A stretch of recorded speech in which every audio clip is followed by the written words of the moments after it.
Hey, Nathan Weinberg from, well, I'm not supposed to say my full name. That's what Tim said. Okay. It's Nathan from Inside Google and Inside Microsoft of the Blog News channel here again. Trying out the second Inside Google video blog. Third since I shredded my hand. And I'm messing a little with the camera angle. I really don't like this one, so if you don't like it, don't worry. I'm probably going to change it for next time. Just trying different things. Suggestions, make them. I'm just trying to get a camera angle where you don't have a line moving down the TV throughout the whole thing and distracting everybody. Main thing, let's just get on to the news, because Google introduced something very interesting. They've got StreetView now for Google Maps, which lets you actually be in the streets seeing what's going on. Basically, let's just show it to you, because that's the easiest way to do it. Okay, so when you're on Google Maps, like we are right here, there's a new StreetView little box up here. Pretty soon there'll be 800 of these little boxes, because they haven't figured out that UI just yet. Hit the StreetView button and you get these little camera icons. So we're going to click on one right over here. New York, New York. Perfect. Zoom in. And there's a little person. And as you can see, a lot of these streets, pretty much all of them in New York, are outlined in blue. When they're outlined in blue, it means Google has imagery for that. And that imagery you're going to see. What you do is you click on the little fella, or you could drag him to wherever you want him to be. So maybe we want him to be a little more towards Midtown. Okay, I guess he's already doing it. So when you click on him, you get this box showing you the street view, which is street level imagery taken presumably from trucks with lots of cameras and GPS. You can click full screen to view it bigger, which is what we're going to do. And once it cleans up, there you go. Very good, very clear pictures right at street level. And if that were all, that would be whatever, but pretty cool. What is cool is that you can rotate them. And as you can see, the Google Maps line, which indicated the street, remains constant as you rotate, which is enormously cool. Let's see if we can just use these buttons up here.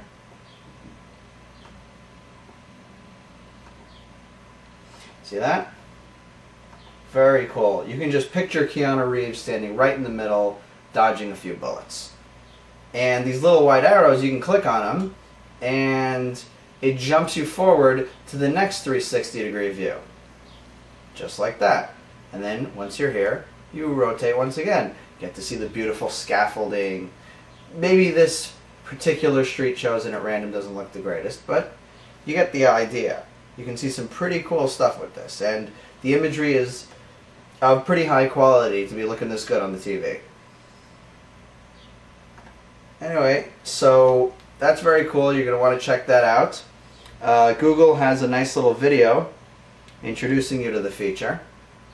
With I'm hoping this guy is actually a Googler, not just some actor they hired, because he's pretty funny. But yeah, he's well, you'll see him. It's called StreetView. Let's check it out. Yeah, he's wearing a skin-tight bodysuit. See, he's actually becoming the guy standing on the map. Google Maps. I love the way he says it. Google Maps. He shows how it works, which I just did. Sweet. But he shows it pretty cool. Just click on a new spot on the map.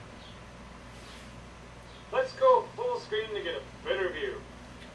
And you see how well it rotates. Didn't seem to work that well on my system, but I think you get the idea. You should watch this video too, just because it's pretty damn funny. I'll make sure to embed it after the video on my blog.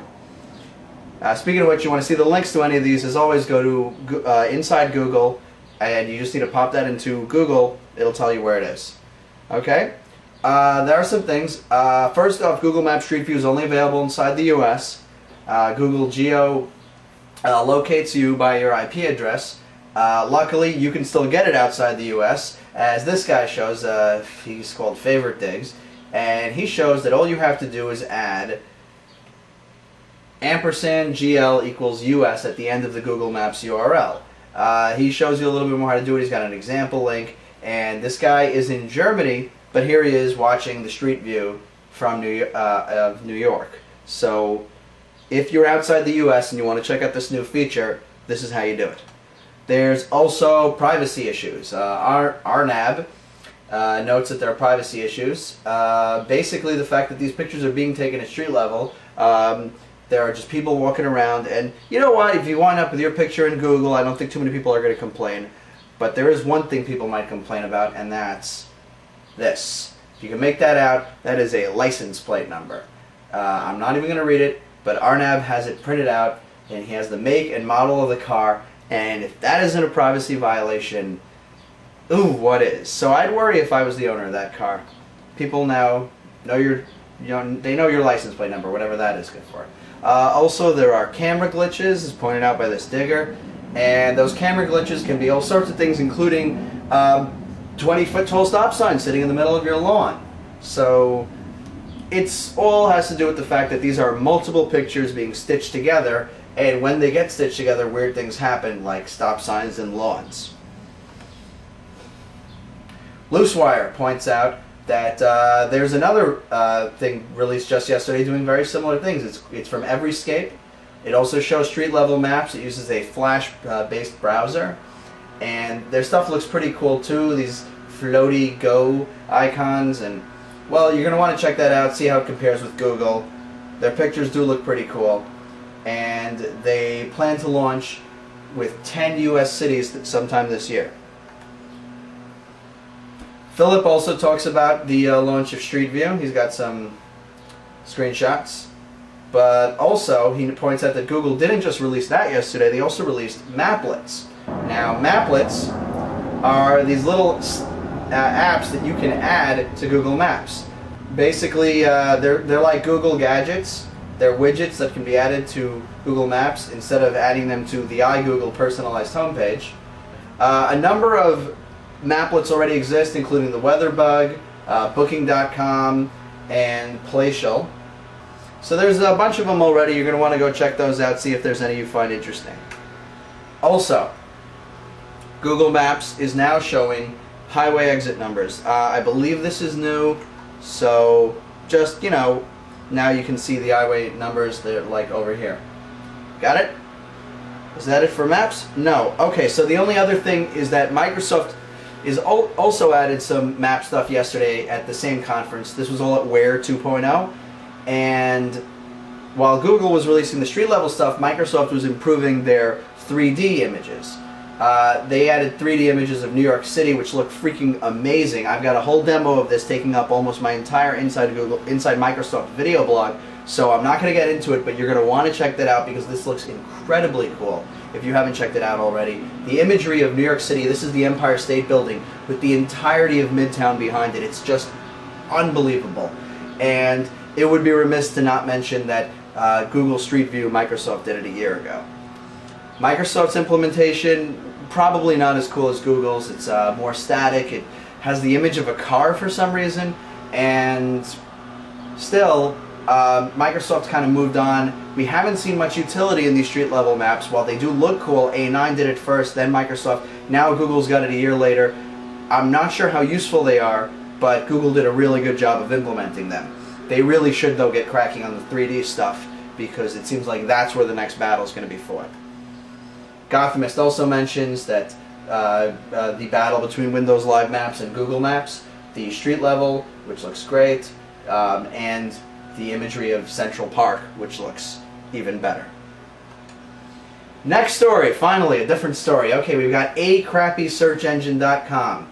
Find exactly what you didn't want. This is a compiler at Wired. Basically, it's just a parody of the Google search engine. We'll check it out right over here. See, very similar, except where it should say more, it says less. Twice the searching required as the other guys. Click it. Oh, you have less. Aw. Okay, that was hilarious, but let's just move on. Next, Google invested $3.9 million in a startup called 23andMe. It's a biotech startup, and it has to do with arranging information around genetics. That's not what's important. What's important is that the founder of the startup is Anne Wojcicki. Please tell me I pronounced that right. And what's interesting about this is she's the woman who married the guy who started Google.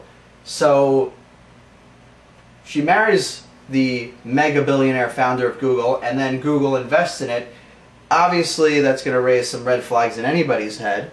And you wonder whether Google would have invested in it if it would have been anybody else.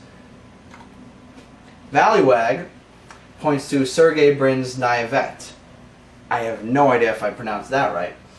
And basically saying that how Google could possibly believe that people wouldn't look at this weird. I mean, he bankrolls his girlfriend's company, then convinces his own company to invest in it, with the money mostly coming back to him because he was the initial investor. Mary Jo Foley says that Google is failing the Microsoft test, which basically is take something Google did and everywhere you have the word Google, replace it with the word Microsoft and tell us again if you're okay with it.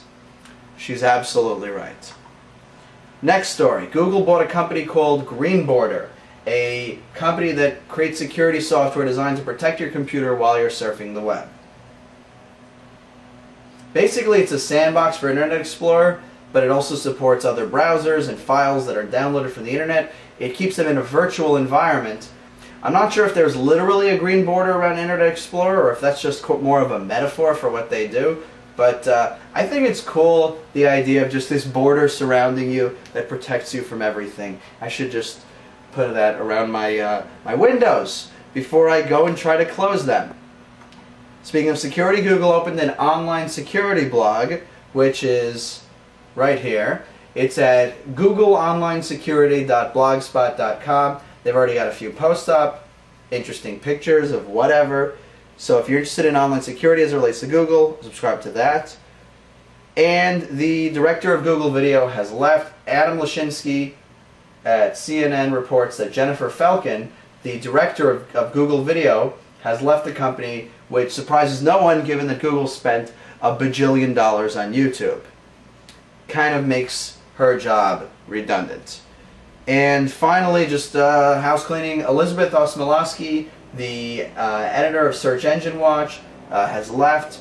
Just pointed this out because it's yet another person leaving from Search Engine Watch, which we've been worried about because it was a major leader in the search engine news space. And when Danny Sullivan left, and here's Danny saying his best wishes to Elizabeth, when he left, it kind of left Search Engine Watch a little high and dry when it comes to talent, and more of them are leaving. And I hope Search Engine Watch can get through this, find some talented people, and hold its place as one of the leaders in this news space. But people keep leaving; it's a little bit tough. Anyway, just wanted to get those through quickly at the end. The main thing is check out the new Google Maps Street View. Let me know what you think about it. And let me know what you're thinking about the video blog so far, if you're liking it or not liking the way we're doing it. And I'll get back to you. This is Nathan for Inside Google. See ya.